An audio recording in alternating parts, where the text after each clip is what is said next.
Assalamualaikum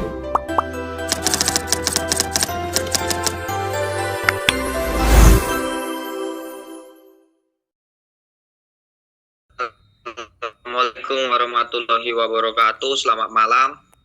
Waalaikumsalam warahmatullahi Waalaikumsalam wabarakatuh. warahmatullahi wabarakatuh. Selamat malam.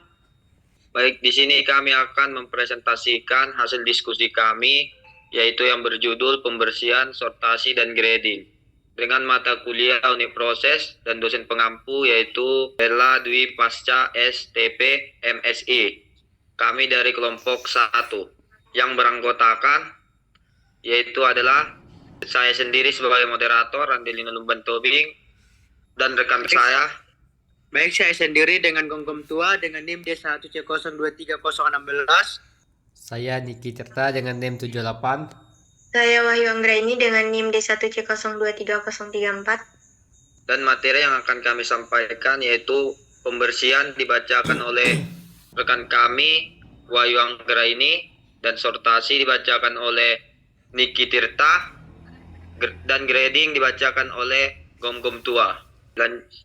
Baiklah, yang pertama itu ada pembersihan. Jadi untuk pembersihan sendiri itu merupakan proses menghilangkan kotoran ataupun debu atau benda apapun yang dapat mengkontaminasi bahan pangan. Untuk tujuan pembersihannya itu ada 3. Yang pertama meningkatkan kualitas bahan pangan, kemudian yang kedua mengurangi resiko kontaminasi, dan yang terakhir meningkatkan keamanan pangan. Kemudian untuk metode pembersihan itu ada 2, yaitu metode pembersihan kering dan metode pembersihan basah. Masing-masing sendiri itu dibagi menjadi beberapa bagian. Nah, untuk manfaat pembersihan itu untuk meningkatkan kualitas bahan pangan, mengurangi resiko penyakit yang dapat ditularkan melalui pangan, kemudian untuk meningkatkan kepercayaan konsumen terhadap pangan. Berikut merupakan gambaran pembersihan kering. Yang pertama itu dengan cara pengayakan. Jadi kalau untuk pengayakan ini kadang bisa digunakan pembersihan kayak buat buang kulit bawang atau untuk membersihkan padi gitu. Terus yang kedua ada pembersihan secara aspirasi, yang ketiga ada pembersihan secara yang kedua ada pembersihan abrasi, yang ketiga ada pembersihan secara aspirasi, dan ada pembersihan secara magnetik. Kemudian ada juga pembersihan dengan metode yang lain. Untuk prinsip pembersihan dengan menggunakan pengayakan itu pada dasarnya bekerja berdasarkan pada perbedaan ukuran. Jadi untuk pengayakan itu hanya bisa dilakukan sebagai proses pembersihan jika terdapat perbedaan ukuran antara bahan utama dan kontaminan atau kotorannya. Pada praktiknya, banyak terdapat jenis-jenis ayakan yang bisa digunakan untuk operasi pembersihan. Di antaranya ada ayakan datar yang dibantu dengan sistem vibrasi, kemudian ada ayakan tipe drum yang berputar. Ini merupakan sistem ayakan yang banyak dipakai di industri pangan. Selanjutnya yaitu pembersihan secara abrasi. Untuk pembersihan abrasi itu biasa digunakan untuk membersihkan kotoran yang melekat secara kuat pada permukaan bahan pangan. Hal ini juga mencakup operasi pengupasan. Contohnya itu pengupasan kentang, yaitu dengan cara menghilangkan kotoran dan sekaligus kulit kentang. Bisa juga pembersihan lapisan permukaan yang berwarna coklat pada daging kelapa yang bisa kita kategorikan sebagai suatu operasi pembersihan, yaitu memisahkan kontaminan atau bagian yang tidak dapat atau tidak layak dimakan dengan bagian utamanya. Selanjutnya yaitu pembersihan dengan cara aspirasi. Untuk prinsip pembersihannya itu dengan cara pemisahan antara kotoran atau kontaminan dan bahan utama dengan menggunakan udara mengalir. Kalau secara umum itu bahan yang akan dibersihkan dialirkan melalui suatu aliran udara. Jadi contohnya kayak benda yang ringan itu akan dibawa terbang udara, sedangkan benda yang berat itu akan jatuh. Sehingga kita akan memperoleh beberapa aliran produk dengan karakteristik yang berbeda. Sistem pembersihan aspirasi ini banyak digunakan pada pembersihan hasil panen seperti penggilingan padi, pengupasan kacang tanah, dan pembersihan produk bawang. Pembersihan aspirasi itu sangat efisien, jika antara bahan utama dan kotoran mempunyai perbedaan berat yang mencolok. Misalnya pembersihan gabah kosong dan gabah isi, atau pembersihan kulit ari bawang. Pembersihan ini merupakan pembersihan yang sangat efisien jika antara bahan utama dan kotoran memiliki perbedaan berat yang menyolok. Misalnya pembersihan gabah kosong dan gabah isi, kemudian pembersihan kulit ari bawang. Secara prinsip, pembersihan secara aspirasi ini memerlukan banyak volume udara yang perlu dihembuskan atau dialirkan. Nah, karena itulah maka sistem ini memerlukan energi yang sangat banyak. Karena sesuai dengan kondisinya, di mana paparan produk terhadap udara itu sangat intensif, maka cara pembersihan ini hendaknya tidak digunakan untuk produk yang sensitif terhadap proses oksidasi. Selanjutnya ada pembersihan secara magnetik. Sesuai dengan mekanismenya, pembersihan magnetik itu hanya bisa digunakan untuk memisahkan produk berdasarkan pada sifat magnetnya. Contohnya itu karena proses penepungan gandum atau menjadi tepung terigu itu memerlukan proses penggilingan yang ekstensif, maka mungkin saja dalam prosesnya akan terjadi kontaminasi bahan-bahan logam, pecahan, serpihan, atau bahkan serbuk logam. Jadi untuk pembersihan kontaminan logam atau bahan-bahan lain itu yang mempunyai sifat magnet sangat efisien jika digunakan pada sistem pembersihan magnetik. Magnet yang digunakan itu bisa berupa magnet dalam magnet atau magnet permanen, atau juga magnet buatan atau elektromagnet. Dan yang terakhir itu ada pembersihan dengan cara kering yang lainnya. Kalau secara prinsip itu adanya perbedaan sifat yang bisa diindra dan dideteksi dapat digunakan sebagai dasar pemisah untuk keperluan pembersihan, sortasi, ataupun pengkelasan mutu. Karena hal itu, berbagai metode pembersihan yang baru itu banyak dikembangkan oleh industri pangan, termasuk electrostatic cleaning yang dikembangkan berdasarkan pada perbedaan muatan elektrostatik atau electrostatic charging suatu bahan. Kemudian electrostatic cleaning digunakan untuk membersihkan debu dari teh. Selanjutnya yaitu pembersihan yang lain, ada radioisotop separation dan X-ray separation. Selanjutnya ini ada metode pembersihan yang dilakukan secara basah. Yang pertama itu perendaman. Kalau untuk perendaman sendiri itu sudah umum dilakukan bahkan dalam industri rumah tangga. Kemudian ada pencucian secara semprot, pencucian secara sistem flotasi, dan yang terakhir ada pembersihan secara ultrasonik. Pembersihan secara perendaman itu merupakan salah satu cara pembersihan yang paling sederhana dan sering digunakan serta efektif.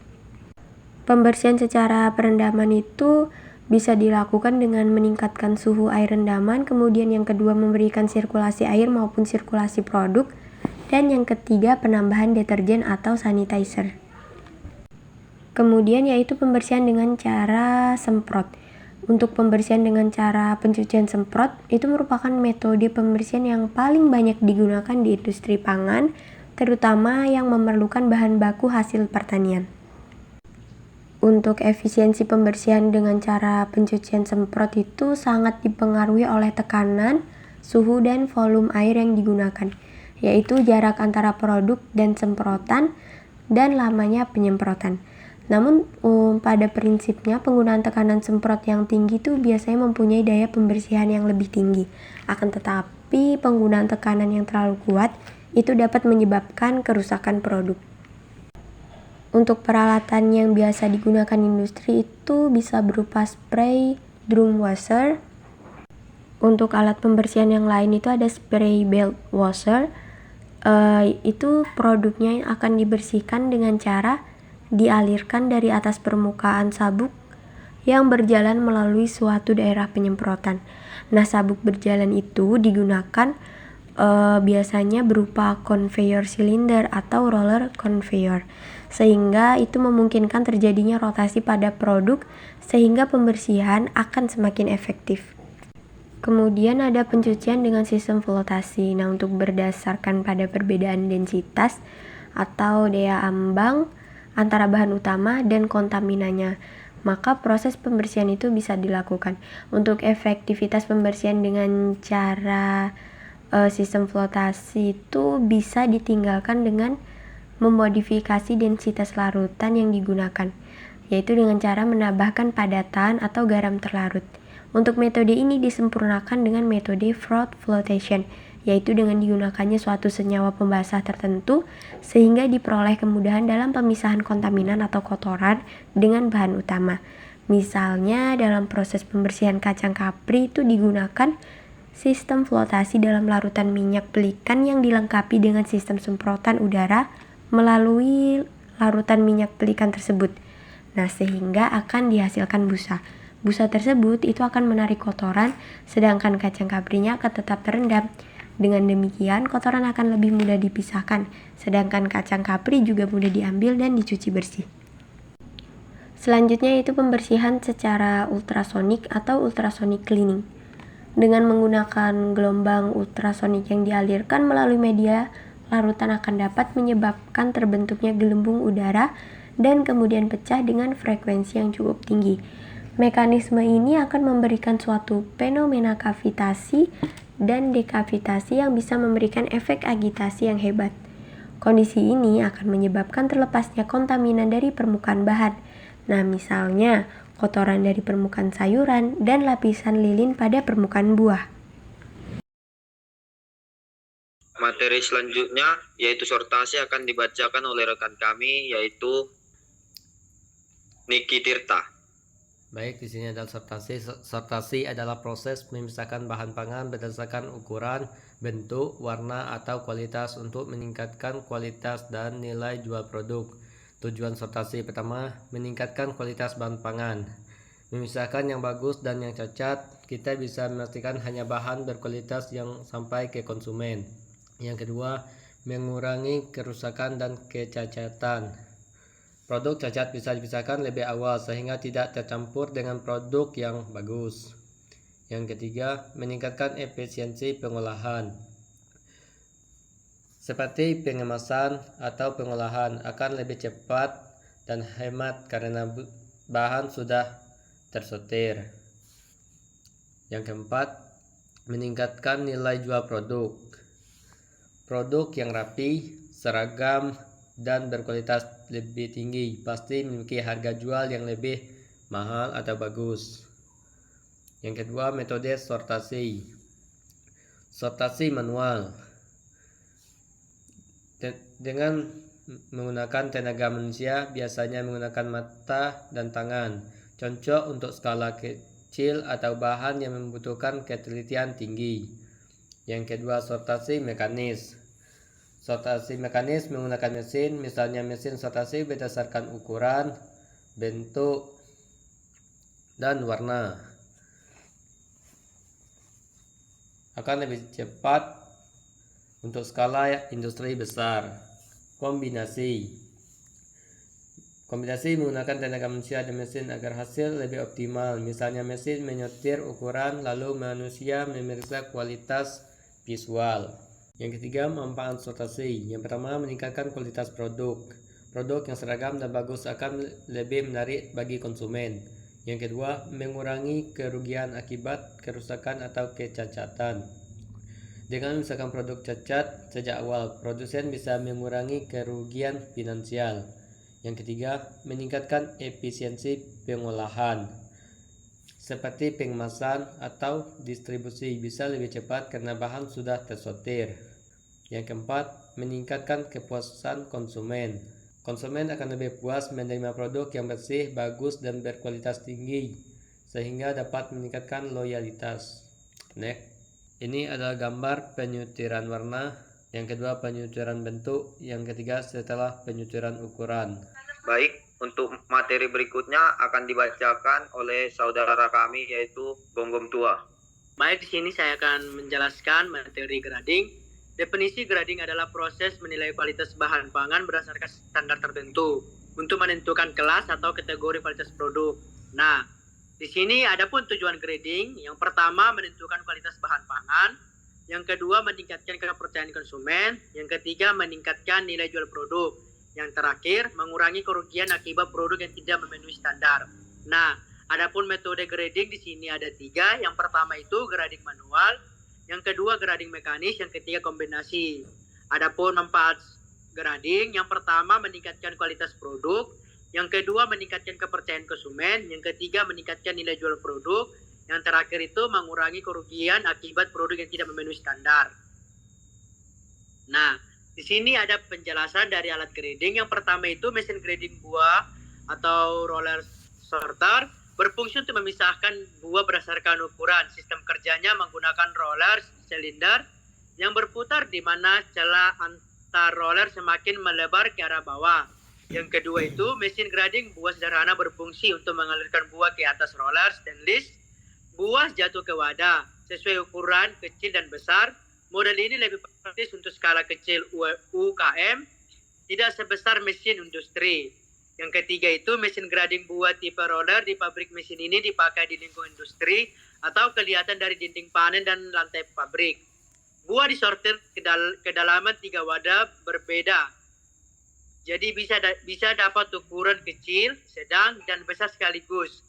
Bahan mesin ini dari stainless, biar higienis dan mudah dibersihkan. Yang terakhir itu mesin grading buah tipe roller buah dengan mesin yang sebelumnya.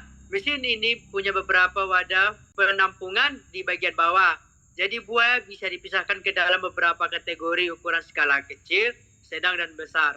Nah, adapun gambaran grading, yang pertama itu seperti yang saya jelaskan itu mesin grading buah sorter.